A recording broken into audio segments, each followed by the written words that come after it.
Hello everyone, my name is mindlessenigma and welcome to another episode of This Week in Pokemon. As the name suggests, this video will talk about news from the past week of Pokemon from any part of the franchise, be it the anime, manga, video game, series, card game, or merchandise of any kind. This week's video is going to be a bit more rushed than the previous week's videos have been, for reasons I'll talk about at the end of the video, but at least it means that it's going to actually be getting out on time for the first time in the series' run. Starting off this video, the new Detective Pikachu trailer dropped today, and it revealed the look of a bunch of new Pokemon that we haven't seen yet in the trailers, including things like Ludicolo and Mewtwo. Personally, this trailer has got me way more hyped for the release of Detective Pikachu. When the first trailer dropped, I saw the thumbnail for it and was really thrown off by it, because I wasn't used to seeing like live action-esque Pokemon that like actually kind of look realistic. Usually, even when it comes to movies like that, I would still expect a level of cartoonishness from the Pokemon when they're modeled and designed. But after I watched that trailer, I was actually way more comfortable with it than I thought I would be. Once getting past the initial shock of seeing several of these Pokemon look way creepier than I expected they would in real life. But again, once I saw the first trailer, it was like, okay, you kind of understand what the look is, and it makes sense.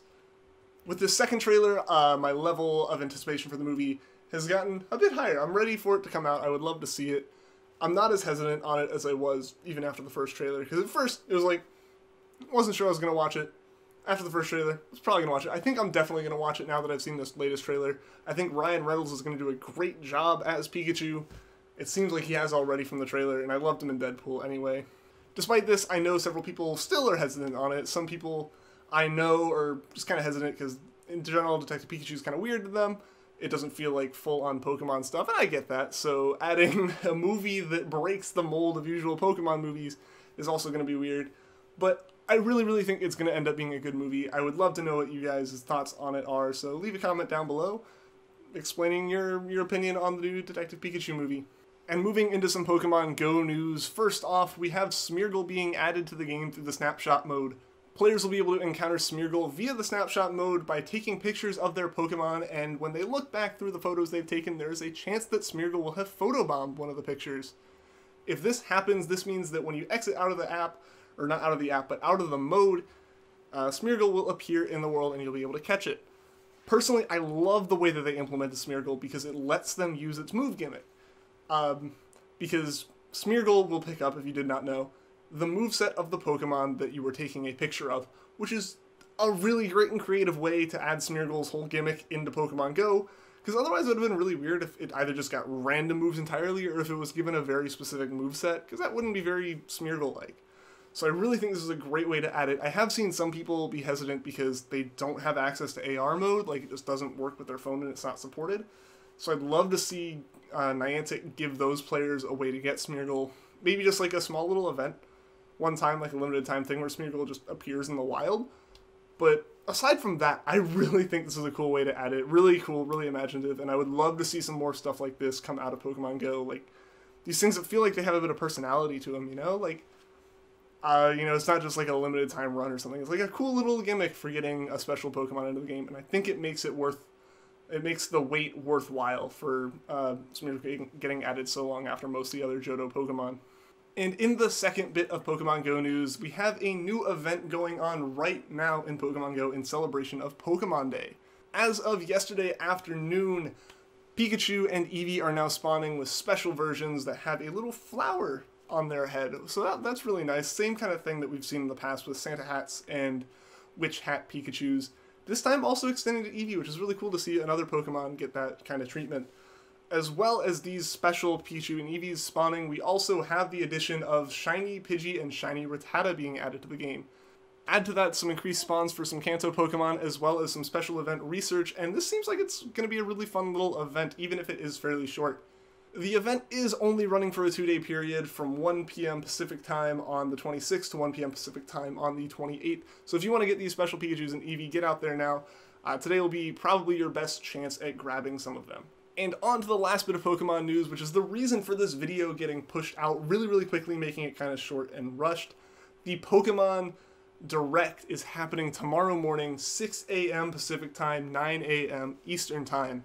It is expected that this will be the announcement of the Generation 8 games. We don't know exactly what to expect from it yet, but it does seem that the theory of the kind of countdown / count up of the regions being tweeted out by the Pokemon Company's official Twitter account has been right, and it has confirmed some form of an announcement of the Generation 8 games tomorrow, or not tomorrow, today. I'm recording this on Tuesday. I'm really excited for this. I know a lot of the community is really excited for this. I'm setting an alarm to make sure I'm up on time so I can watch this direct as it happens live. Hopefully it means I'll be able to get some content out about it and talking about it and maybe diving into what gets announced in the direct and in the video tomorrow. I'm really excited. I'm hoping that we can see a couple of things. I would love to see the names of the games. Confirmed that. I know there's been speculation about Crown and Scepter, but I don't think there's anything official on that. I haven't seen or anything like kind of substantiated rumors on that. But I would love to see names of the games. I really want to see what the region of the game is like where it's based on, what the name of it is, kind of the general map of it would be really cool. As well as I would love to see some in-engine footage, because every time I think about Pokemon now, I still think about it in the same kind of graphics that you see with the 3DS games. Really pixelated, even though it has really high quality 3D models. Behind the scenes, it's just, the screen wasn't great. So seeing it in that crisp HD is going to be really cool. I'm really excited for that. I don't know if we'll get that in this. That's like really hopeful in my opinion. Something else that I honestly have fallen victim of the hype with is something that I wouldn't necessarily think gets revealed right now, but it might. Potentially we will see starters. It seems like everyone is really focusing on the fact that in the tweets that have been put out by the Pokemon Company and by Nintendo on their various Twitter accounts, all have the 3 Pokeballs arranged in kind of the same orientation that you would see them when you're presented with your starter choice. So people are really thinking that we're going to see starters during this direct, and it's possible. It is very possible that we'll see them. I would love to see them, but I'm also not getting my hopes up for that. I will be happy if we get any little bit of information. Like, if we get the names, if we get the region, that is really enough for me at the end of the day, but more is obviously better with this. The more we can kind of look at and get excited about. So what are you guys' top predictions or thoughts on this direct if you're watching this video before the direct happens? And if you're watching this video after the direct happens, or you want to come back to it after the direct, what is your favorite thing to have gotten announced, be it from possibly Gen 8 or from whatever else they talk about? Because they could talk about some other brand new game entirely. So thank you to everyone who watched this video. A big thank you as always to our members who helped to support this channel. If you want to become a member, there is a join button down below. If the button is not there, there is a link in the description to it. As well as, if you are new to the channel, just stumbled upon this video, be sure to like, be sure to subscribe. I would greatly appreciate it. And you'll maybe be able to catch me in some live streams, because I do those 6 times a week from 5 to 7 p.m. Eastern Time every day, except for Wednesday when I hopefully release these videos. So with that said, guys, I will catch you all in the next one, and have a fantastic day.